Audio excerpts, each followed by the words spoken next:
বুকের মধ্যে বৃষ্টি নামে, নৌকা টলমল, ফুল ছেড়ে আর যখনে যাই, এমনও সম্বল নেই নিকটে।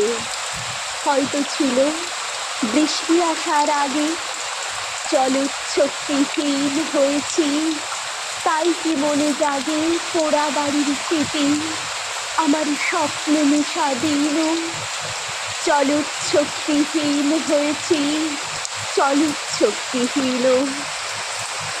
বৃষ্টি নামলো যখন, আমি উঠুন পারে একা, দৌড়ে গিয়ে ভেবেছিলেন তোমার পাবো দেখা। হয়তো মেঘে বৃষ্টিতে বা শিউলি গাছের তলে, আজ আমাকে এসে ভিজিয়ে নিচ্ছ আকাশ ছেঁচা জলে। কিন্তু তুমি নেই বাহিরে, অন্তরে মেঘ পড়ে, ভারী ব্যাপক বৃষ্টি আমার বুকের মধ্যে ঝরে।